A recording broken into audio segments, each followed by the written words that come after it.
Hello students, क्या आप भी परेशान हैं अपने केमिस्ट्री के वाइवा को लेकर कि एग्ज़ाम तो आपने अच्छे से दे दिया है, वाइवा में कैसे क्वेश्चन पूछे जाएंगे, कैसे नहीं पूछे जाएंगे, वाइवा कैसा जाएगा। तो स्टूडेंट्स, ये वीडियो आपके लिए ही है क्योंकि इस वीडियो में आपके सभी प्रॉब्लम के सलूशन मिलने वाले हैं। और हाँ, अगर आप चैनल पर नए हैं तो चैनल को सब्सक्राइब कर दीजिएगा ताकि नोटिफिकेशन आपको मिलता रहे। और वीडियो को लास्ट तक जरूर देखिएगा क्योंकि मैं लास्ट में आपको बताने वाला हूँ कि आपके आगामी प्रैक्टिकल एग्जाम में और किस किस टॉपिक से क्वेश्चन पूछे जा सकते हैं। तो चलिए देखते हैं कि आज के वाइवा में किस तरह के क्वेश्चंस पूछे गए हैं जो आपका केमिस्ट्री का प्रैक्टिकल हुआ है। तो देखिए, जो पहला क्वेश्चंस जो पूछा गया था एग्ज़ाम में आपके वाइवा में कि पूछा गया था टीन का जो है वो आपको सिंबल बताना था, एंटीमनी का सिंबल बताना था, टंगस्टन का सिंबल बताना था और लेड का सिंबल बताना था। ये सारे क्वेश्चंस आपसे पूछे गए थे। तो यहाँ पे हमने जो पूछे गए थे उसके अलावा भी कुछ क्वेश्चंस रखे हैं जो एग्जाम में आपसे पूछे जा सकते हैं, वाइवा में पूछे जा सकते हैं। तो जो पहला क्वेश्चन है वो कि सोडियम का जो सिंबल होता है वो क्या होता है। तो सोडियम का सिंबल आपका Na होता है और उसका एटॉमिक नंबर भी कुछ के पूछे गए थे। तो इसका एटॉमिक नंबर 11 होता है। वह खैर इसके भी अभी एटॉमिक नंबर नहीं पूछे गए थे। पोटेशियम का सिंबल क्या होता है। पोटेशियम का सिंबल K होता है। आयरन का क्या होता है। आयरन का Fe होता है। टीन का क्या होता है। Sn होता है। एंटीमनी का क्या होता है। एंटीमनी का Sb होता है। टंगस्टन का क्या होता है। W होता है। गोल्ड का क्या होता है। Au होता है। और मरकरी का क्या होता है। Hg होता है। लेड का क्या होता है। Pb होता है। और हाँ, ये भी पूछा गया था कि लेड को अगर Pb कह रहे हैं तो इस Pb का मतलब क्या है। तो इसका मतलब होता है प्लम्बम। तो इसके अलावा भी कुछ और भी यहाँ पे चीज़ें पूछे गए थे, आपको एक पॉइंट करके यहाँ पे हम नोट किए हैं।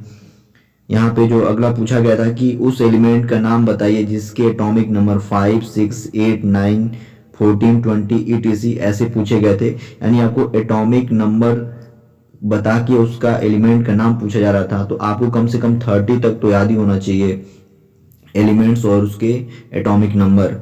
अगला क्वेश्चन पूछा गया था कि फ्लोरीन का एटॉमिक नंबर क्या होता है। तो फ्लोरीन का जो एटॉमिक नंबर होता है वो 9 होता है। इस तरह के क्वेश्चंस पूछे गए थे। फिर पूछा गया था कि एक एसिड और एक बेस का नाम आपको बताना था। तो एक एसिड और एक बेस का नाम आपको बताना है। तो आप एसिड का नाम में HCl बता सकते हैं, H2SO4 बता सकते हैं, HNO3 H2S बता सकते हैं। बेस में आप NaOH NH4OH बता सकते हैं, MgOH का होल ट्वाइस बता सकते हैं। और ये भी पूछा जा सकता है कि एसिड और बेस में क्या डिफरेंस है। तो जो एसिड होता है उसमें H+ आयन मिलता है और जो बेस होता है उसमें OH- आयन मिलता है। और भी चीजें आप पूछी गई थी कि सल्फ्यूरिक एसिड का फार्मूला क्या होता है। तो सल्फ्यूरिक एसिड का फार्मूला होता है आपका H2SO4। ऑक्जेलिक एसिड का पूछा गया था तो इसका होता है C2H2O4 × twice H2O। Acetic acid का पूछा गया था CH3COOH। कार्बोक्सिलिक एसिड का पूछा गया था जनरल फार्मूला RCOOH।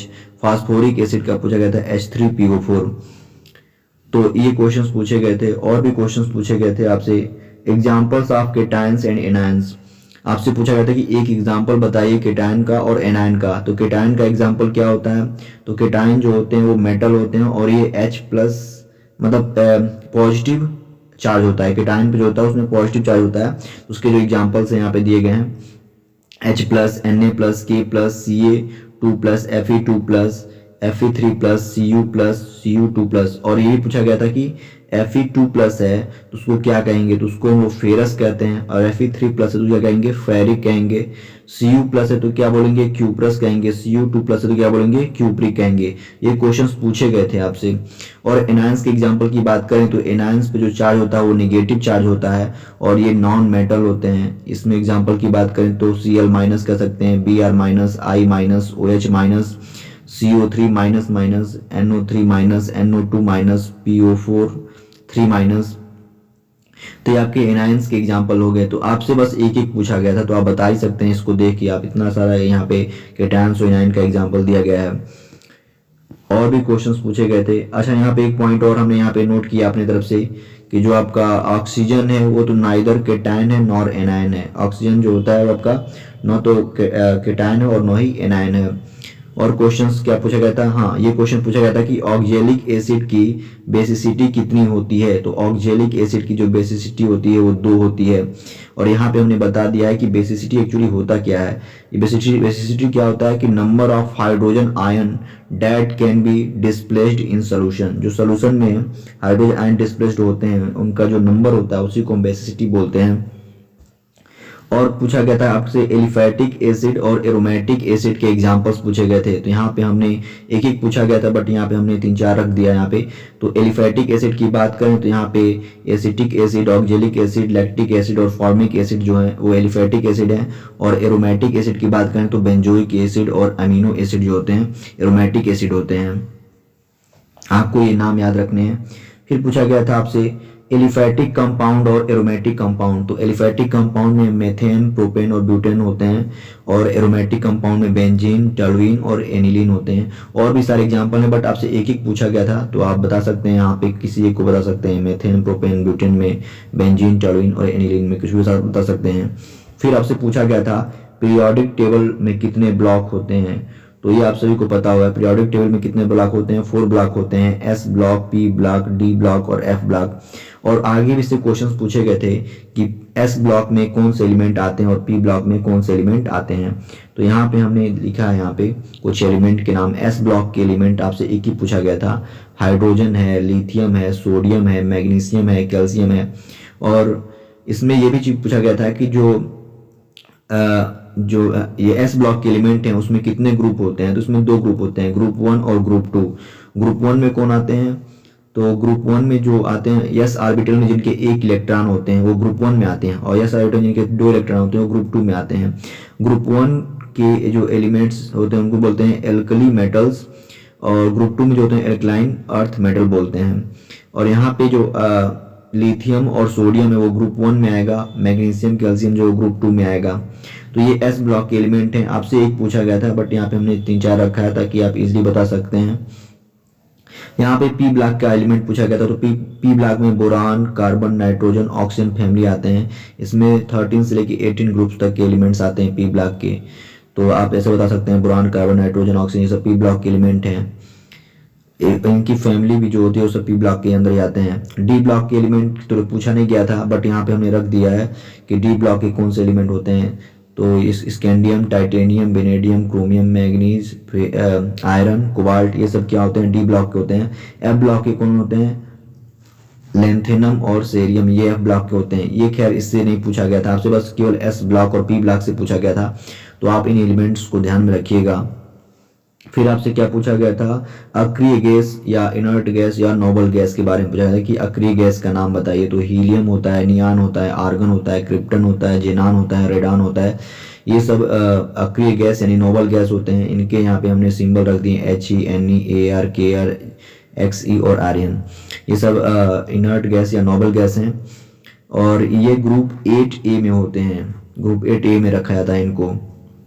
फिर पूछा गया था आपसे ट्रांजिशन एलिमेंट या ट्रांजिशन मेटल कौन होते हैं। तो ये होते हैं आयरन, कॉपर, सिल्वर और गोल्ड। और ट्रांजिशन एलिमेंट पूछा जाएगा आपसे तो आप ये से बता सकते हैं। फिर आपसे पूछा गया था कि फार्मूले कुछ पूछे गए थे, जैसे पोटेशियम डाइक्रोमेट का फार्मूला पूछा गया था। तो पोटेशियम डाइक्रोमेट का जो फार्मूला होता है वो K2Cr2O7 होता है। फिर पोटेशियम परमैंगनेट का फार्मूला पूछा गया था KMnO4। पोटेशियम परमैंगनेट को एक और नाम से जानते हैं जिसे हम लाल दवा बोलते हैं। तो लाल दवा या पोटेशियम परमैंगनेट की जो फार्मूला होती है वो KMnO4 होता है। और ये भी पूछा गया था कि पोटेशियम परमैंगनेट में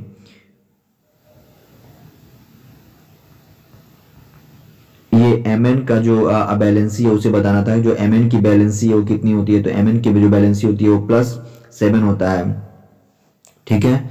अब यहाँ पे फेरस अमोनियम सल्फेट का फार्मूला पूछा गया था। तो फेरस अमोनियम सल्फेट को मोहर लवण भी बोलते हैं। तो आप या तो ये बताइए फार्मूला या फिर ये बताइए। तो आप बता सकते हैं कि फेरस अमोनियम सल्फेट या मोहर लवण का फार्मूला जो पूछा गया था FeSO4 × NH4 का होल ट्वाइस SO4 × 6H2O। आप ये बता दीजिएगा मोहर लवण या फेरस अमोनियम सल्फेट का फार्मूला। और यहाँ पे ये पूछा था कि Fe का ऑक्सीडेशन नंबर कितना है इसमें। तो इसका जो ऑक्सीडेशन नंबर है वो +2 है, आप इसे बता सकते हैं। फिर पूछा गया था आपसे कॉपर सल्फेट कॉपर सल्फेट का फार्मूला पूछा गया था तो CuSO4 होता है। फिर चीनी का पूछा गया था, चीनी का होता है C12H22O11 और इसका केमिकल नेम भी पूछा गया था। चीनी को बोलते हैं हम लोग सुक्रोज। अगर आपसे सुक्रोज का भी फार्मूला पूछा जाएगा तो आप बताएंगे C12H22O11। फिर पूछा गया था नौसादर, इसको हम अमोनियम क्लोराइड बोलते हैं, इसका फार्मूला होता है NH4Cl। फिर पूछा गया था आपसे बुझा हुआ चूना, आपसे पूछा गया था चूने का पूछा गया था। जो चूने का जो फार्मूला है वो आपका है चूने का जो फार्मूला है वो है आपका CaO। इसको हम लोग बुझा हुआ चूना भी बोलते हैं, सॉरी बिना बुझा हुआ चूना बोलते हैं। और अगर आपसे पूछा जाए बुझा हुआ चूना तो उसको हम बोलते हैं कैल्शियम हाइड्रोक्साइड, CaOH का होल ट्वाइस उसका होता है। आपसे खैर ये पूछा गया था चूने का पूछा गया था, इसका क्या होगा CaO, इसे हम बोलते हैं बिना बुझा चूना। फिर चूना पत्थर का अगर पूछा जाए तो CaCO3, कैल्शियम कार्बोनेट भी इसको बोलते हैं। फिर आपसे पूछा गया था टेबल साल्ट का फार्मूला, तो टेबल साल्ट को सोडियम क्लोराइड बोलते हैं, इसका जो फार्मूला है आपका NaCl है। फिर आपसे पूछा गया था कि शेप ऑफ वाटर मॉलिक्यूल, जो वाटर मॉलिक्यूल है उसका शेप कैसा होता है, तो उसका शेप होता है V शेप्ड। अगर उसके ज्योमेट्री की बात करें तो ज्योमेट्री जो होता है वो टेट्राहेड्रल होता है। खैर आपसे शेप पूछा गया था। अगर आपसे ये भी पूछ दिया जाए कि उसके बीच जो एंगल बनता है वो कितना होता है, तो जो एंगल बनता है वो होता है 104.45 डिग्री एंगल बनता है, तो आप ये भी ध्यान में रखिएगा। फिर आपसे पूछा गया था कि बेंजीन में कितने कार्बन और कितने हाइड्रोजन होते हैं, तो ये तो बहुत इजी क्वेश्चन था। आपको अगर बेंजीन का फार्मूला पता है C6H6 तो आप बता सकते हैं कि बेंजीन में 6 कार्बन और 6 हाइड्रोजन होते हैं। फिर पूछा गया था कि बेंजीन में, आप इस चीज़ को भी ध्यान रखिएगा, बेंजीन में 3 पाई बांड होते हैं और 12 सिग्मा बांड होते हैं, इस चीज़ को याद रखिएगा। फिर पूछा गया था कि क्वांटम नंबर कितने होते हैं, तो क्वांटम नंबर जो होते हैं वो 4 होते हैं और आपको सीक्वेंस में बताना था, प्रिंसिपल, एजीमुथल, मैग्नेटिक और स्पिन क्वांटम नंबर 4 होते हैं। कौन कौन से? Principal quantum number, azimuthal quantum number, magnetic quantum number और स्पिन क्वांटम नंबर। फिर आपसे पूछा गया था ऑर्गेनिक एसिड और इनऑर्गेनिक एसिड के एक एक एग्जाम्पल पूछे गए थे, तो ऑर्गेनिक एसिड और इनऑर्गेनिक एसिड में डिफरेंस भी पूछा गया था। तो क्या डिफरेंस होता है? ऑर्गेनिक एसिड में आपका कार्बन होता है और हाइड्रोजन होता है, जबकि इनऑर्गेनिक एसिड में कार्बन नहीं होता है।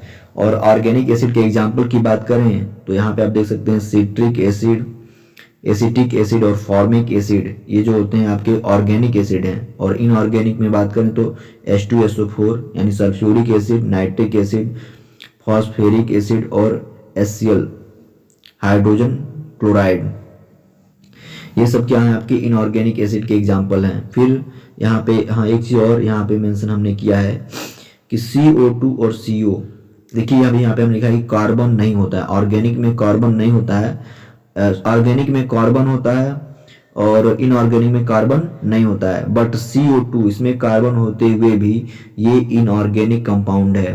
क्यों है? क्योंकि इसमें हाइड्रोजन नहीं है। तो यहाँ पे हमने मेंशन कर दिया कि CO2 and CO is an inorganic compound because it does not contain both carbon and hydrogen, दोनों होना चाहिए, कार्बन और हाइड्रोजन होगा तो हम बोलेंगे उसको ऑर्गेनिक एसिड। बट यहाँ पे कार्बन तो है बट हाइड्रोजन नहीं है, इसलिए इनऑर्गेनिक कंपाउंड है। अब यहाँ पे कुछ और भी क्वेश्चंस पूछे गए थे। Example of mineral acid, mineral acid के एग्जाम्पल्स पूछे गए थे, तो आप बता सकते हैं sulphuric acid, hydrochloric acid, HNO3, ये सब क्या है? मिनरल एसिड हैं।